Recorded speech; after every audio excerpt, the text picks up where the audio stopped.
సామాన్య శకం 950 సంవత్సరంలో వెలుగుమెట్ల గ్రామానికి చెందిన లక్ష్మారెడ్డి, రంగారెడ్డి, వేమారెడ్డి అనే రైతులు వారికి లభించిన నిధి నిక్షేపాలతో కాకతీయ రాజ్య మూల పురుషుడైన కాకర్త్య గుండన ఆదేశంతో ఖమ్మం కిల్లా నిర్మాణం చేపట్టగా వారి తర్వాత 997 సంవత్సరంలో కొండాపురానికి చెందిన అక్కిరెడ్డి, ఆస్కార్ రెడ్డి అనే వ్యక్తులు కోట నిర్మాణాన్ని పట్టుదలతో 1006వ సంవత్సరంలో పూర్తి చేయగలిగారు. అంటే కోట నిర్మాణానికి 56 సంవత్సరాలు పట్టింది. అప్పటి కాకతీయుల రాజు మొదటి బేతరాజు ఒక ఎత్తైన రాతి కొండపై గ్రానైట్ రాళ్లతో శత్రు దుర్భేద్యంగా ఫిరంగ గుండెలు సైతం తట్టుకునే విధంగా ఒక గోడ పక్కనే మరొక గోడ నిర్మించడం విశేషం. రాళ్లు ఒకదానికి మరొకటి అంటుకుని ఉండేందుకు సున్నం వాడకపోవడం గుస్బంస్ విషయం. ప్రహరీ గోడ ఎత్తు 40 నుంచి 80 అడుగులు ఉండగా వెడల్పు 15 నుంచి 20 అడుగులు ఉంటుంది. కోట చుట్టూ 60 ఫిరంగులను మోహరించడానికి అవకాశం ఉంది. 4 చదరపు కిలోమీటర్లు విస్తరించి ఉన్న ఈ కోటకి పడమర వైపున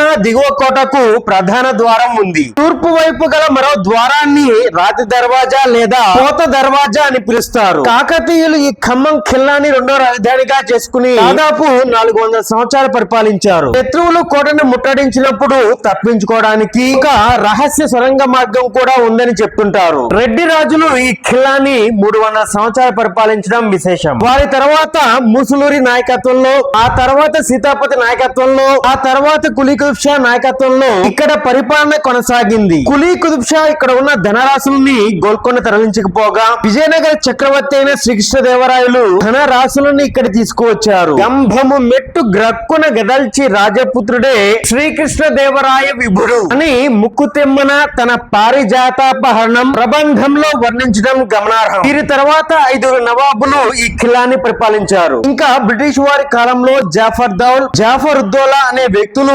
తహసీల్దార్ గా నియమితులయ్యారు. 1937వ సంవత్సరంలో నిజాం ప్రభుత్వం ఈ ఖిల్లాని స్వాధీనం చేసుకుంది. మొత్తానికి 1000 సంవత్సరాల పైనే చరిత్ర కలిగిన ఈ ఖిల్లాపై ఒక్క చుక్క నీరు కూడా వృధా కాకుండా చేసుకున్న ఏర్పాట్లు చూస్తుంటే ఎవరైనా ఫిదా కావాల్సిందే. కొండపై నీటి నిల్వ సామర్థ్యం ఎక్కువైనప్పుడు కొండ కింద ఉన్న 60 అడుగుల పొడవు, 20 అడుగుల వెడల్పు గల కోనేటిలోకి నీటిని తరలించడానికి ఏర్పాట్లు చేశారు. ఈ కోనేటిలో ఉన్న నీటిని అవసరాలకి వాడుకోవడానికి మెట్ల మార్గం కూడా ఉంది. వాస్తవం చెప్పాలంటే అప్పటి వారి టెక్నాలజీ నభూతో నభవిష్యతి.